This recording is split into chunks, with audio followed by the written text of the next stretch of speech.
Hello guys, for ito. So, mag-prove tayo ngayon ng mga exercises.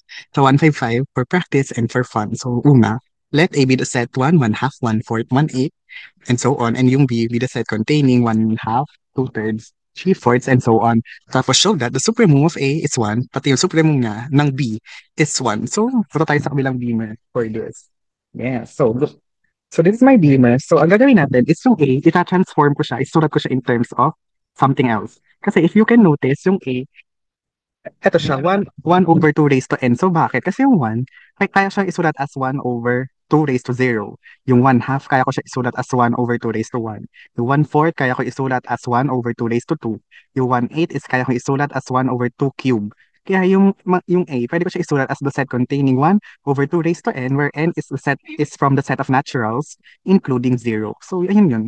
So, ibig sabihin, lahat pala ng elements ni A ay mga of the form 1 over 2 raised to n. So, yun lang yung sinasabi nung line na yan. Tapos, we show now that 1 is an upper bound. Kasi ang goal is supremum, pero syempre, we need to establish first that 1 is an upper bound.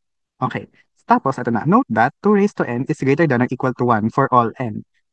For all natural n, including 0. So, kasi, yung 2 raised to 0 ay 1. So, 1 is greater than or equal to 1. 2 raised to 1, 2 greater than 1, yes. Tapos, 2 raised to 2 is 4 greater than 1, yes. Tapos, 2 cube is 8 greater than 1, yes. And actually, totoo yan sa lahat.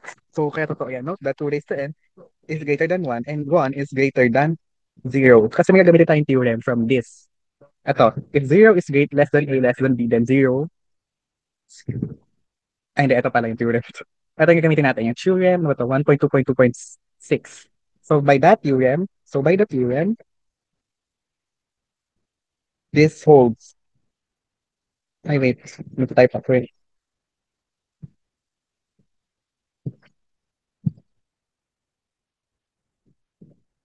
Ayan, like it, wait, let's just wait na mag-load siya. So, maglo-load yan, guys. Tiwala lang. Ayan. So, in-apply natin yung theorem. So, kunwari, pag ni-reciprocate mo daw, mababago yung inequality. So, 1 over 2 raised to n is less than or equal to 1. And this is for all n. For all n, not in the set of naturals, including 0. So, again, yung laman ng mga set A, ang laman ni set A ay yung mga elements. Ang laman ni set A ay yung mga elements of the form 1 over 2 raised to n. So, this is true. And actually, hence, 1 is an upper bound of A. So, tapos na tayo sa kalahati kasi upper bound. Next, we show that sup A is 1. Kasi ang establish pa lang natin is that 1 is an upper bound. Pero hindi pa natin sure kung siya na yung pinakamaliit sa lahat ng upper bounds. So, again, this inequality, 1 over 2 raised to n is less than or equal to 1. Yung 1 over 2 raised to n ay mga elements ni A.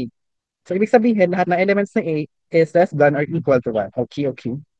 So next we show that sup A is equal to 1. So magka-consider tayo an arbitrary upper bound. Consider an arbitrary upper bound of A, say S.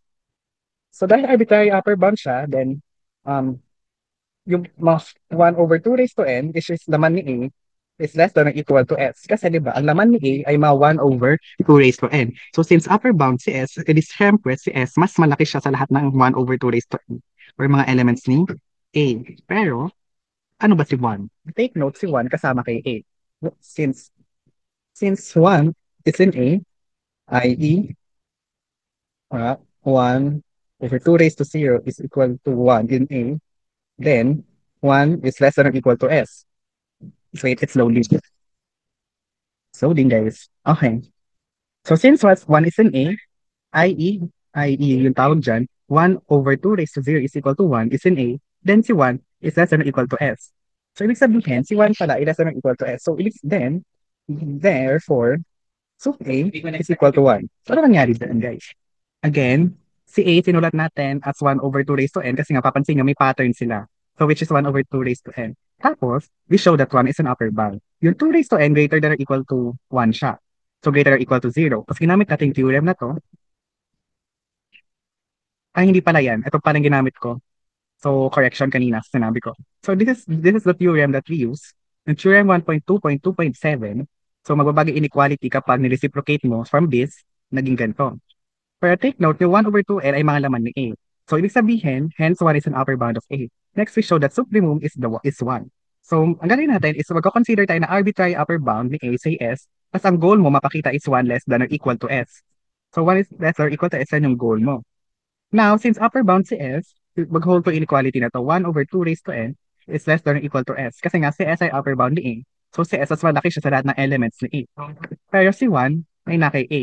Kasi si 1, ito, andito siya sa A. And 1 can be written as 1 over 2 raised to 0. So, which is 1. So, dahil si 1 na kay A, so, from this inequality, tapos ito, so 1 is less or equal to S, therefore, sub A is 1. So, yun yung kalahati na ng proof. So, napakita natin na sub A is 1. Para naman si B? So, paano si B? So, sige. Doon tayo sa kabilang frame. So, si B. We can write B as, si B naman, yung set, kahit may pattern siya, kung mapapansin nyo, ang pattern naman ni B ay, wait, ito yung pattern ni B. We can write B the set of containing n over n plus 1, where n is natural numbers kasi tama yung 1/2. Yung 1/2 kaya ko siya isulat as 1 over 1 plus 1. Yung 2/3 kaya ko isulat as 2 over 2 plus 1. Yung 3/4 kaya ko siya isulat as 3 over 3 plus 1. So, kaya yun yung pattern. This is the pattern that we have. So, yun. Tapos, ang gagawin natin is mapakita natin na 1 is an upper bound. Ganito siya. Now, we show that 1 is an upper bound. So, yan yung kailangan natin ipakita of B. So, ano yung strategy natin? So, ito na yung medyo may daya sa proof. Ganito. N plus 1 is greater than or equal to n. True or false, this is true. So, totoo yan, guys. Kasi, si n ay natural. So, kung nagdagdag ka ng 1, siya mas malaki si n plus 1 kaysa kay n. Gagawin natin, since n, itong lahat na to ay mas malaki si 0, gagamitin natin yung theorem 1.2.7, yung reciprocal. So, pag reciprocal mo daw yan, mababago yung inequality. So, magiging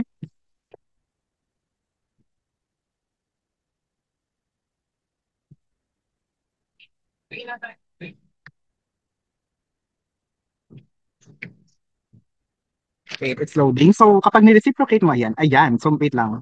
Naglo-load pa siya. So, again, yung theorem na ginamit dyan is yung theorem 1.2.2.7. So, ayan. Tapos, magta-times ako ng n both sides. Magta-times ako ng n sa both sides sa inequality. So, ang gagamitin kong theorem ay, ito. Asa na yan? Ito. So, hindi mababago yung inequality kasi n is a natural, so n is greater than 0. So, ganito siya.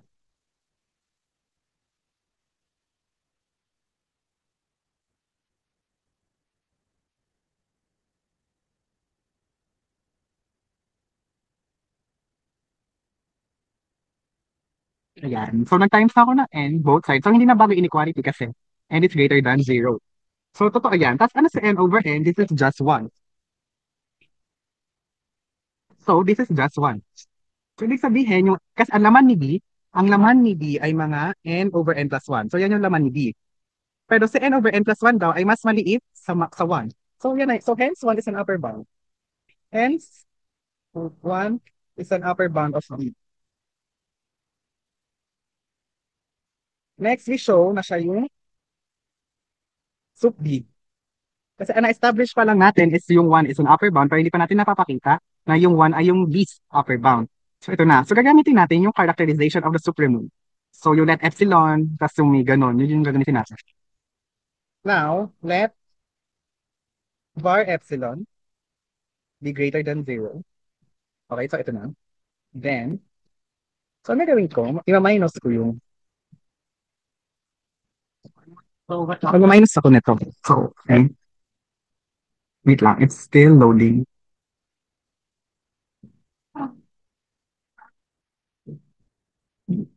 It's loading. Wait lang. Ayun guys, so ang ginawa ko lang is, yung 1, nag-minus ako sa kanya na n over n plus 1 kasi n over n plus 1 mga elements si B. So pag minus mo to, magiging 1 over n plus 1.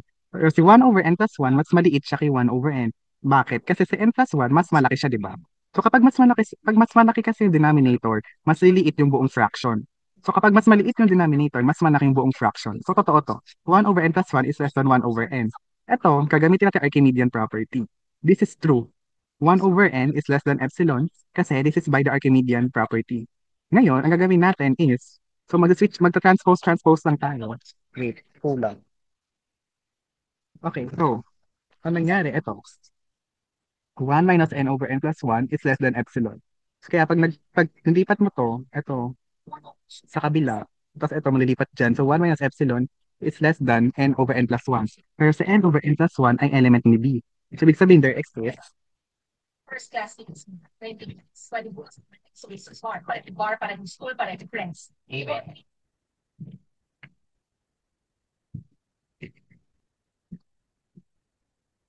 Ayan. So, ginamit natin yung characterization ng infimum. So, meron daw B na element ni set B such that 1 minus epsilon is less than B.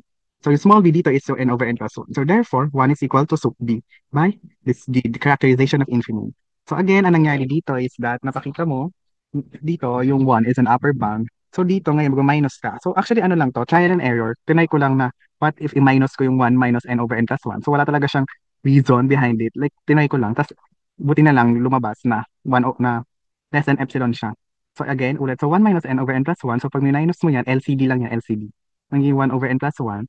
Tapos yung 1 over n plus 1, mas maliit siya sa 1 over n kasi mas malaki yung denominator na n plus 1. So mas maliit yung buong fraction than the 1 over n. Tapos yung 1 over n, mas maliit siya sa epsilon. Kasi yun yung Archimedean property. So for any epsilon greater than 0, there exists natural number n such that 1 over n is less than epsilon. So yun, yung Archimedean. Tapos magta-transpose ka na ng inequality. May 1 minus bar epsilon as the n over n plus 1. So n over n plus 1 element ni B. So there exists a small b in set B such that 1 minus epsilon is less than B. So therefore 1 is sub B. So tapos na yung 1. Hey, hey.